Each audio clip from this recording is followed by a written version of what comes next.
Welcome. My name is Dr. Bryan Carter. I am the Program Director, Field Director, Data Administrator, and Professor for City University of Seattle in our School of Education and Leadership. And today I am presenting on observing equitable practice using online video observations and reflection to teach equity and inclusion in classrooms. As a forewarning, because of COVID, my presentation has changed significantly. And so a lot of what I'll be talking about is ultimately what we propose and hopefully will present next year the results of our implementation of using video towards equity. The goals for this session are to, first of all, for me, to illustrate the use of video observation tools to support teacher preparation through our experience at City University and kind of demonstrating how we've been able to use that as a positive impact on our students' ability to reflect and improve in their field experiences. The second is to demonstrate possible applications of video observations as part of reflective practice in developing greater equity and inclusion in our classrooms. And finally, to facilitate and foster discussion on how a video observation tool can help teacher candidates reflect on their own interactions and behaviors with those who are different than himself or herself. It's important in having conversations around equity, inclusion, that we create definitions, that we make sure that what we're defining as equity, that we're all on the same page. And so I would like to start with just defining some of the key terms in this presentation. Equity in this situation is being defined as providing the necessary supports and accommodations to ensure that all students can achieve the same outcome. The idea is that not all students start from the same place, and this is true of our teacher candidates as well, that we are providing the necessary supports and systems to allow them to reach the same end goal of becoming teachers and becoming teachers who promote equitable practice and inclusion. In terms of practice, I am defining that as experiences working within classrooms and schools, but also other settings that involve interacting with students, teachers, administrators, families, and community members. Inclusion is something I'm defining as the behaviors, attitudes, and actions to ensure that all students are included, valued, and heard in the classroom, schools, communities, and our society at large. My concept of inclusion is more than simply that people are feeling welcomed in our classrooms, but also that they are valued members, they're heard, that we, as their teachers, hear them and what their thoughts and experiences are when coming into our classroom settings. Reflection is the practice of self-dialogue between who you were and who you are. As one of my friends and colleagues up here in Washington shared with me as a great analogy, it's the conversation we have between our old self and our current self. And that conversation is the process of reflection on how we've grown through experience, time, and through our practice. And then finally, online video observation is both synchronous and asynchronous recordings of practice for review, assessment, and feedback, whether that's for our own reflection and feedback to ourselves, or that of a field supervisor, a professor, a colleague, a peer, whoever we choose to undertake that process of providing feedback for us in our practice. So using video for observing practice, in our experience with City University of Seattle, we have partnered with, the platform we use is Athena, and we've partnered with them since 2015. And in the 6 years we've partnered with them, we've had over 1,124 students use the platform, creating over 9,000 videos that have accumulated a total of about 162,000, over 162,000 minutes of footage, which equates to about 113 full days of footage over the last 6 years of our teachers demonstrating practice through video. This also entails almost 31,479 comments. These are primarily from our field supervisors providing comments to our candidates in their practice, in providing them both half of which are strengths. We have an emphasis on strength-based feedback. Half of those, almost 32,000 comments are strength-based and are focused on the strengths of our candidates in the field. About a little less than a quarter of them are are adding notes and thoughts about individual practice, individual things within the video. Roughly 16% are providing suggestions and feedback for improvement, and almost 9% are asking questions, prompting our candidates to think about their practice through questioning.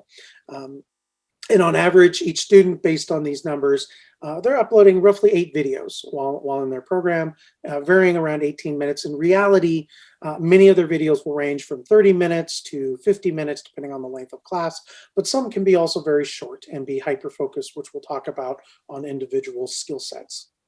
Then on average, a field supervisor will typically provide at least 4 comments, usually more, in a video, providing that feedback to students to guide them on, one, what are they doing well? What are the things they can leverage in support of their practice? And then what are areas that they can grow? So some of our learning as a program about using video as part of our process for field experience and for our reflective practice for our candidates. One, it has created tremendous accessibility across the state, regardless of geography, weather, distance.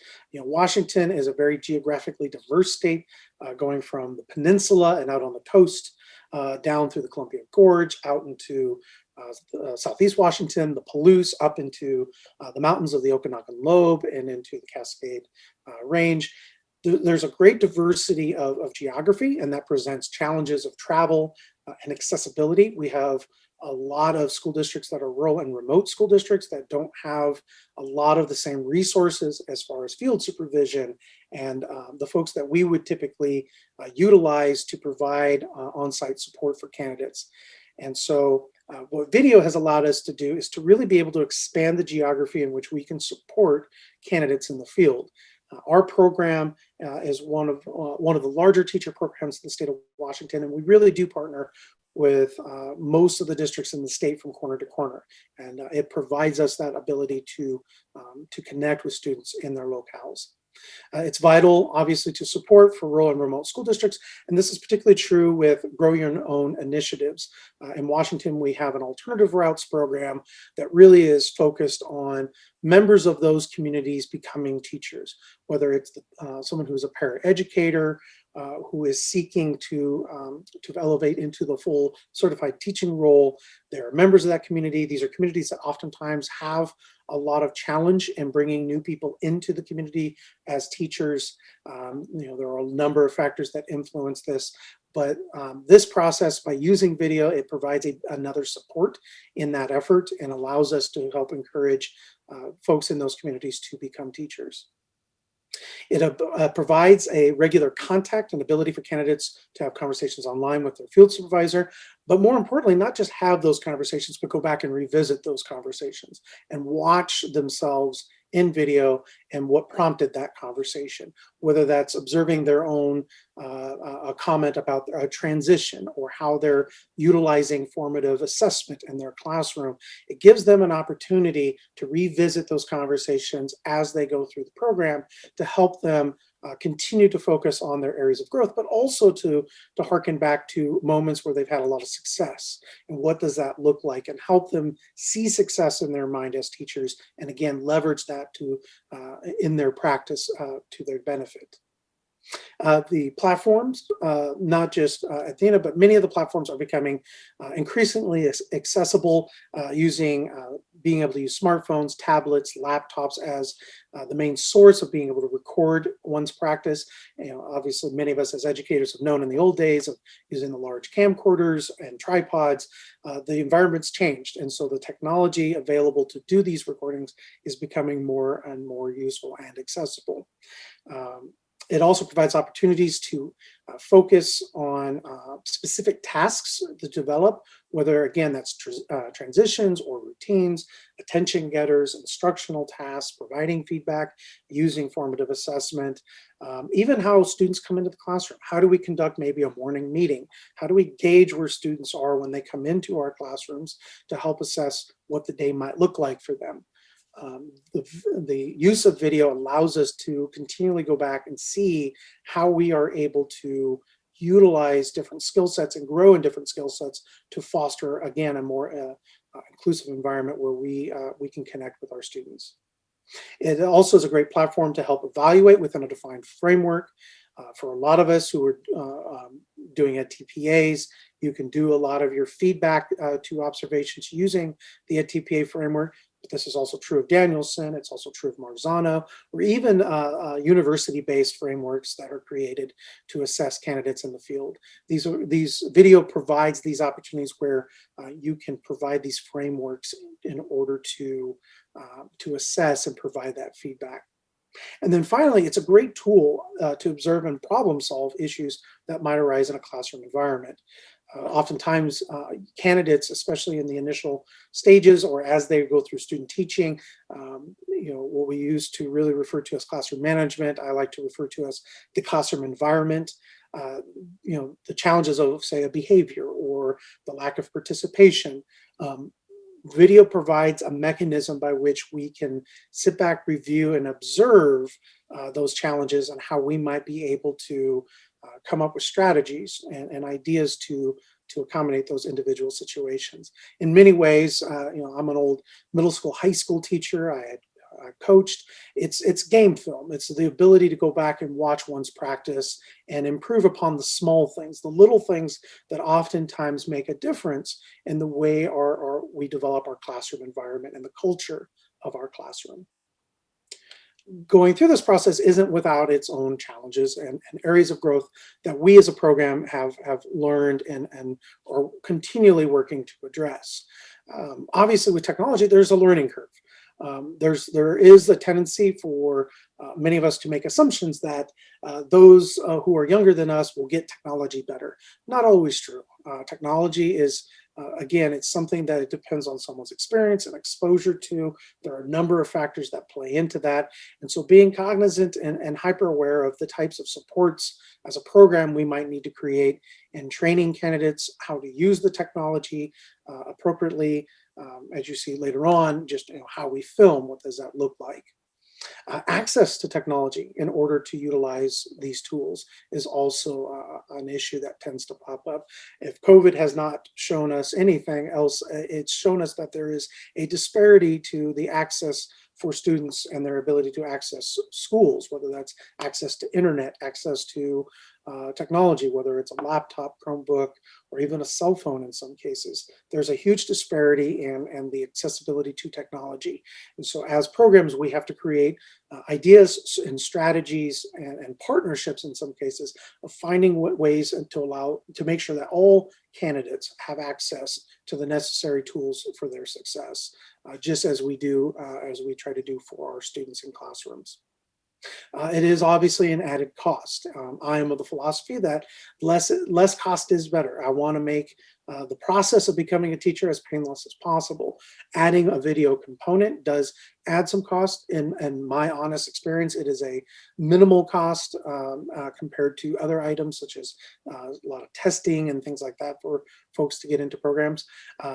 But it is something to weigh, and I encourage programs looking to dive into video observations to find mechanisms by which we can support candidates, particularly if cost becomes a barrier for them to be able to participate. Student video releases and district policies around that. Obviously, when we're filming students, there has to be some liability safeguards. We have to have releases. That's a FERPA requirement. We have to have release of video permission from a guardian or an adult. There are creative ways to look at that. One of the things we're exploring is how we can better partner with districts. Many districts already have these things in place. So how can we partner with districts to ensure that we can get video releases for university programs, both for our observations, but also for a TPA? Video quality, when I was mentioning the familiarity with technology, video quality obviously tends to be an issue that pops up in helping our candidates understand best practices when it comes to filming their class. In the early days, we had a whole series of candidate videos that I liken to the Blair Witch videos, where someone would come into a classroom and have the mentor film for them, and the video is shaky, and and you get a little bit nauseous by the end just from the movement. So really teaching our candidates explicitly on how to film their class, and best practices includes, having the camera at the front of the room facing the students, because as programs, as many of you might hopefully agree, we're less interested in the candidate and more interested in what the students are doing in those sessions. It's really about learning and about student learning, not so much the sage on the stage. And so encouraging our students to really have the camera focus more on the students and less so much on themselves. And then, of course, the foundation of all technology in classrooms, it is bound to fail. And so having that realization that there needs to be alternatives set up. We do not, as a program, we've not gone away from having field supervisors go in for live observations. In many cases, they'll be filmed with the field supervisor there, again, to have the added benefit of film. But it doesn't cancel out that human interaction and that need to be able to conduct this stuff without technology as well. So those are some of the experiences that we've had as a program, which has led me to the crux of what I'm presenting here today, which is about applying this practice to specifically focus on equity and inclusion. The question I asked, and kind of going through the process of exploring this, was to what extent can we utilize video of teacher candidates as a tool to discuss, reflect, and develop skills and how they interact with other humans? The concept is actually, it's not new, but it's not something I believe that's being fully utilized in education. Right now, video has been relegated to primarily collecting evidence of someone's instruction, their assessment, the classroom environment, or again, what we used to refer to as classroom management. How are we maintaining behavior in the classroom? How are we engaging students? What are our processes? What are our transitions? These are kind of the fundamental pieces of teaching that we've used video for. However, it's not been hyper-focused on how are we actually interacting with students. And while it is often a periphery sort of conversation we have, maybe if there's a discipline issue, we might highlight the way that conversation took place. It isn't the central focus of why we're filming. And so one proposal is similar to something that's been utilized in, for example, the mental health field. My wife, who is a social worker and a graduate of Portland State of their doctorate program, one of the things that they did as part of their training was film their sessions in which she would work with a child.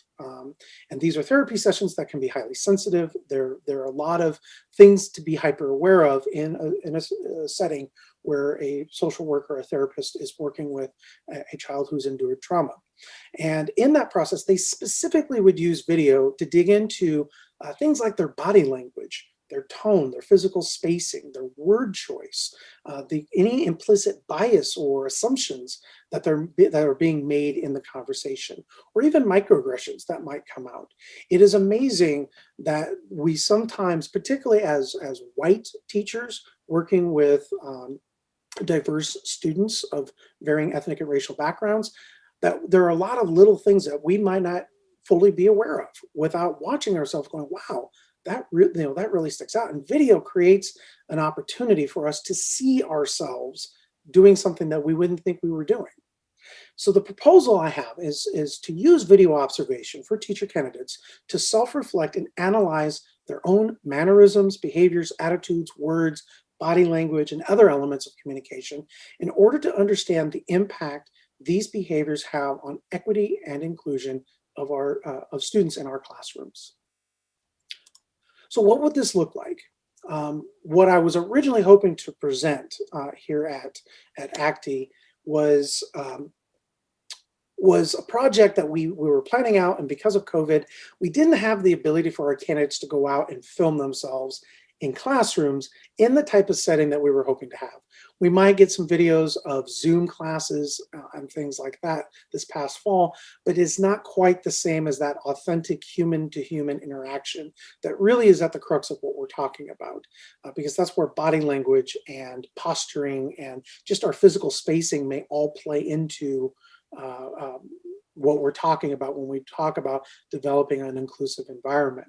So the proposal that we have, that we are looking to do, that again, hopefully I will be able to come next year with some of my fellow instructors to talk about our results and how it went. In the fall quarter in our program, our candidates, both in our alternative one-year alternative route program, but also our traditional two-year program, which is our master's in teaching, bachelor's in education programs, they all take a field experience in the fall. That's kind of the lead into their student teaching. And then also at the same time, they take a social justice, equity, and inclusion course. As part of the latter course, they focus a lot on developing definitions, understandings, realizations, and hard conversations around concepts like white fragility, systemic racism and sexism, microaggressions, privilege, ableism, gender identity.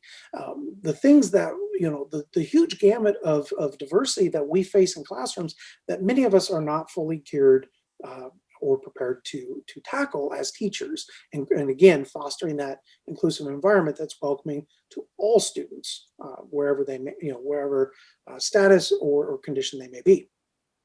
As part of these courses, they will film themselves as part of their field experience interacting with students, and rather than the traditional observation where it's really focused on practice, where they're teaching, where they're performing an assessment, where they're playing out a lesson plan, it's really disinterested in that and more focused around just how are you interacting in the classroom. You might not even be teaching that day. It might look like where, if you're a paraeducator and you're working with your mentor in a classroom and you're doing more of your para duties, cool. We're more interested in seeing what are the actual physical interactions you have with students or the lack thereof. And we'll get to that with some of the questions here shortly. But depending on circumstances, you might even film more than one class. You might film over multiple days or multiple classes to show a comparison. One interesting example I've seen from doing field supervision is in math settings, where I would have a teacher candidate in a middle school classroom who would have great success with this earlier class, who were the quote unquote high achievers. And so the relationship, the demeanor, the just sense of the class is different than the group who comes in later, who might be the strugglers. And you can see, it's almost palpable, some of the frustration from the teacher candidate with this group of students versus this group of students. And as we know, oftentimes there are a lot of dynamics that play into that. That's not just limited to things like race or gender or socioeconomic status. Some of these elements that do tend to dictate where students are ultimately tracked in schools. And it's important to highlight the attitude shifts that we have as teachers, that group of strugglers deserve just as much, if not more, be feeling included and heard and wanted as students than this group of high achievers.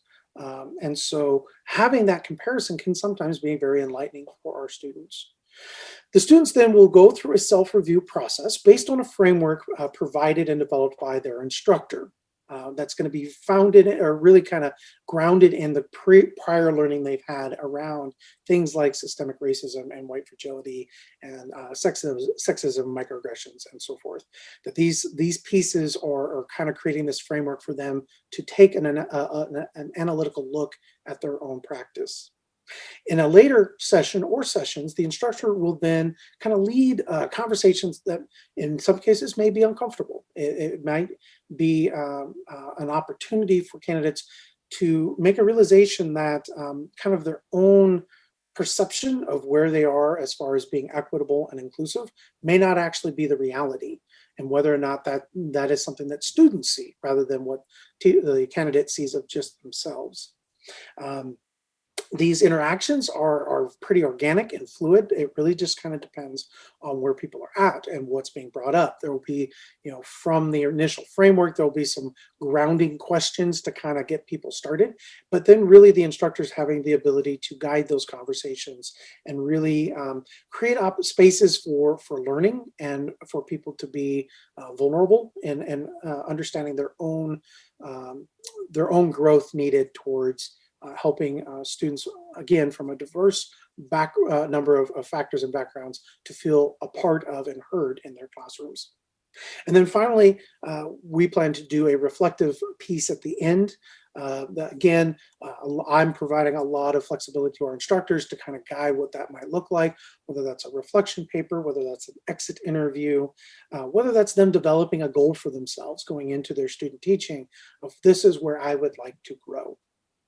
The idea, again, is that it's a reflective experience, not for a grade, but rather that we're teaching this practice of regular reflection and self-observation, again, using video throughout our careers to observe ourselves and to be able to internalize what we perceive as our role versus the reality and how students perceive and how we can change our practices and our mannerisms to help continue to foster equity and inclusion in our classrooms.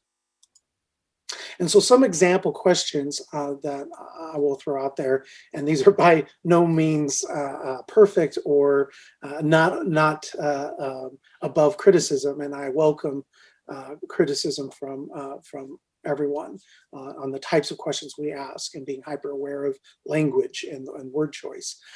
Some questions I would suggest are, to what extent do you see bias and assumptions in the communication between yourself and students? Consider both verbal and nonverbal cues. How do students react to your communication style and language? Do you feel students understand you? And what assumptions are you making that they understand? Do all students hear and react the same to what you communicate, both verbally and nonverbally? How do you adjust your communication to connect with each student, if at all? Are you listening to the students? What's your listening look like? A lot of the learning we have as teachers comes from experience and having that ability to reflect on our own presence in a classroom. When I was starting out as a teacher, I'm a pretty big guy. I'm kind of a big cowboy. And when I would work with students, I had a tendency, not even being conscientious about it, that I'd walk to their desk and I would stand there and they would ask me a question and I would respond. And it never really fully occurred to me that the physical spacing, me standing over a student, even high school students, there was, and especially as a larger male towards a female student, that there is a certain power difference there, obviously as teacher, but also physical power difference, that it's a sign of dominance. And we know this from child psychology, that children have a greater connection with folks who are willing to go down to their level. And so one of the practices I learned that even to this day at the college level and working with college students, I'll kneel down next to their desk, oftentimes next to them. Again, this is a subconscious nonverbal type of communication to show that I'm coming to an equal status with them and I'm next to them to help them, not be face-to-face confrontational or exhibiting any sort of nonverbal power. That's something that, as it's a small thing, we don't necessarily think of that as teachers, and our teacher candidates obviously might not think of that because of the elective experience. But this is an opportunity for us to highlight those small pieces that really may make the difference on whether or not a student is willing to listen to us as teacher, that they're willing to engage, willing to build trust to someone who, even in their case, looks different than them. How do we foster the ability to bridge differences and show that we're all willing to meet and find common ground? So these are the types of questions, the frameworks, ideas, motivations that I believe that video could really help us as teachers, as educators, to really hone in on the way we communicate, how we communicate, and really foster a better social emotional understanding and communal understanding. How do we communicate with people who are different than ourselves? And what are the mannerisms and things that we can practice doing on an individual level to help foster better communication across those traditional divides? And so the questions I kind of posed to the group would have been a normal Q&A discussion section, but for you to consider and maybe talk to your teams or colleagues, things to kind of just drive further discussion around this concept. How might you utilize a video as a program or as a school, as a tool for reflective practice, specifically towards improving equity and inclusion in the classroom? What types of questions would you use to foster what are frankly uncomfortable conversations, especially when you talk about white fragility and getting past that discomfort? When we talk about race and gender and identity, how do we get past the discomfort and really allow ourselves to be vulnerable to that feedback? What would be your biggest fear or resistance to having candidates watch themselves within the framework of equity and inclusion to observe their interactions with students? Obviously there's resistance to this work. There's this resistance again because it's uncomfortable, because oftentimes it reveals our own shortcomings as humans. We don't want to think, especially as a white person, not thinking of yourself as contributing to a society that is embedded with white supremacy, white exceptionalism, and racism. We don't want to feel that we are playing into that, but we are, and we might be doing it in ways we don't realize. So how do we get past that fear and create environments in which we can openly watch ourselves and feel comfortable being critical of our own teaching and our own human interactions? What questions, thoughts, critiques do you have as an audience, as fellow teachers and educators? What are some of the things that you would like to add, or things that you would do differently, even if it's around definitions, language? These are things that are important. The words that we use are important, and so I always welcome that feedback, and I really look forward to any feedback those of you who have attended can provide. I always enjoy finding opportunities to grow and improve all the work that I do. And again, I'm certainly hopeful that I'll be able to come back next year, and many of you will be here to see the end result of this proposal, that we will be able to provide some feedback and some insight as to how this process worked in utilizing video towards growing in equity and inclusion. So thank you again, and I look forward to seeing you guys next year.